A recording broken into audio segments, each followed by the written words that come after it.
This is my 2001 Jaguar X Type. It's the 2.5 V6 petrol manual. I've had it for about 7 years and it's done 130,000 miles. And the problem we've got at the moment is that it is losing water. So I'm going to seal it with steel seal. As I think the head gasket is blowing, I'm going to try and seal it with this stuff, which is steel seal. Be careful when you buy this, because there's another product called engine seal that is packaged in a very similar way, but is a Chinese crap copy that apparently ruins your engine. So this is steel seal. You can buy this in Halfords, where it costs about £36. I bought it on Amazon for £26, and what it says is simple pour-in fix for blown head gaskets. Permanent repair in minutes. That is not really true, because you actually have to flush out the system, which means you need to get all the old coolant out of it, wash it through, and then fill it back up.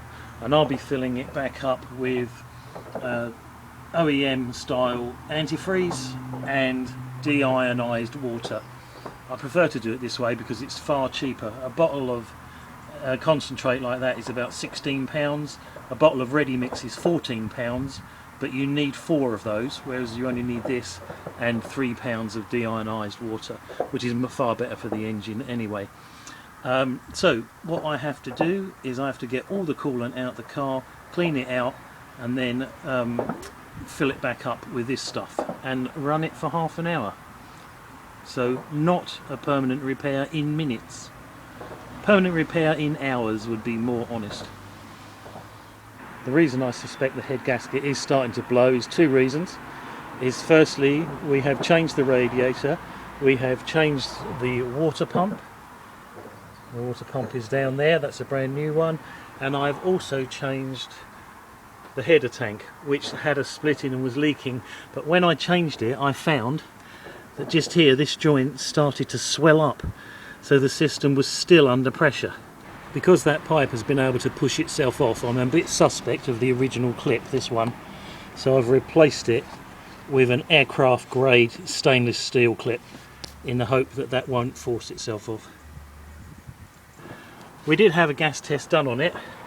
We didn't trust it, but now I'm relenting and thinking that perhaps it was accurate. So the first thing I'm going to have to do is to jack the car up to get the water out. Not compatible with waterless coolants or extended life antifreeze. Well, fortunately that doesn't apply to the X Type, but it's worth knowing that in case you buy this stuff and find out you can't use it. I've jacked the car up high enough to get a bucket underneath it, because there's about 8 litres of coolant inside this and I don't want it all over my drive. Also, I need to be able to lay under there and get up where the plastic release plug is. There are 3 of these holes in the plastic pan, so there's the middle one, and this one here you can put your fingers through, and up there is the drain plug, and it's a soft plastic thing that I don't have a screwdriver that fits that, so I use a long thin metal plate to undo it. I didn't have a wide enough screwdriver, so I've actually used an old blunt chisel to undo it. It needs to be very wide, because otherwise it tears the middle out of the plastic core, and it's starting to drip. Right, so it's coming out quite slowly, and the reason for that is because I didn't take the cap off the header tank, and I did it on purpose in order to hold the water in there. So if I now take this off, it should then all rush out.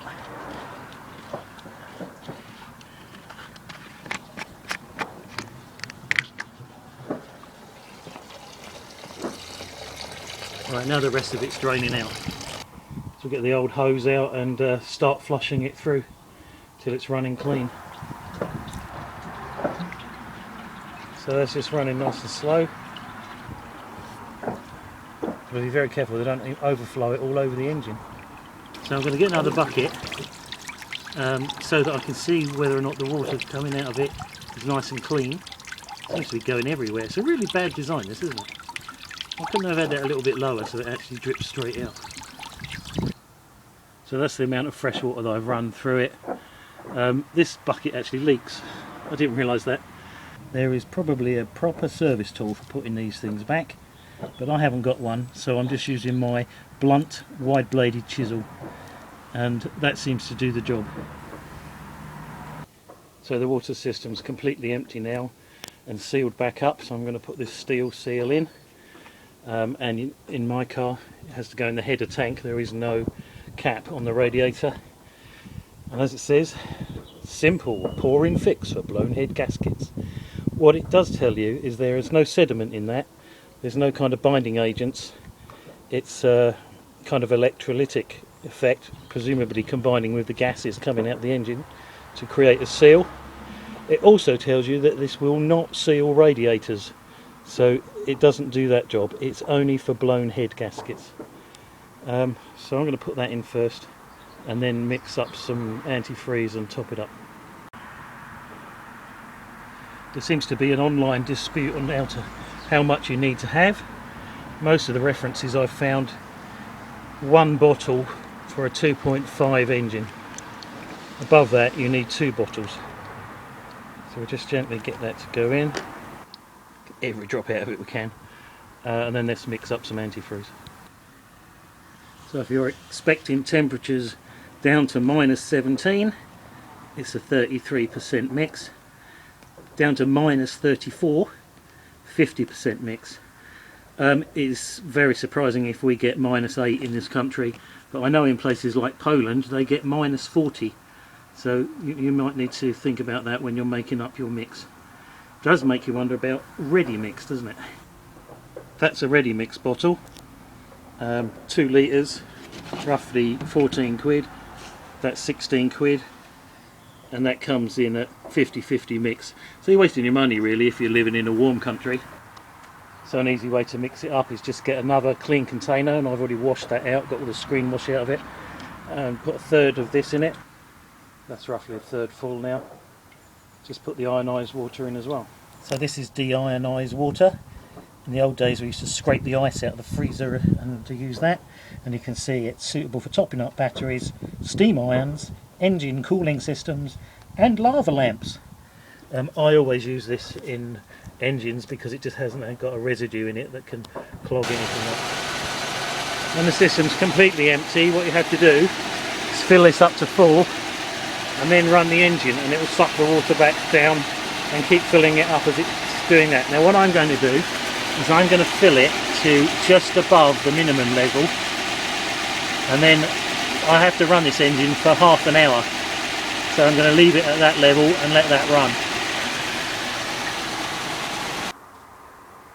I ran out of time to run it up, so I'm just quickly checking the level before I actually do the work, and it's just below the maximum.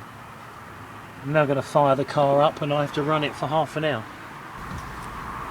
If you watch the Steel Seal video, they'll tell you that you can drive the car down the road for about 5 miles at 60 miles an hour to heat it all up.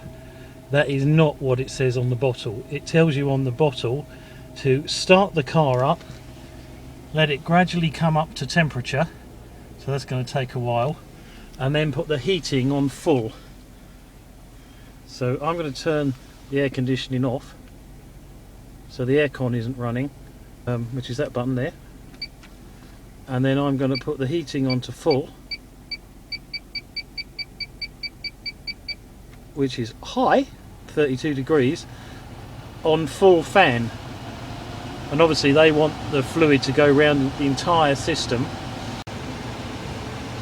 As it's really quite cold, it says it's 9 outside, but I think it's colder than that, and it's really misty inside, I'm just going to let it demist the car, so when I get to drive it away it's all nice and clear.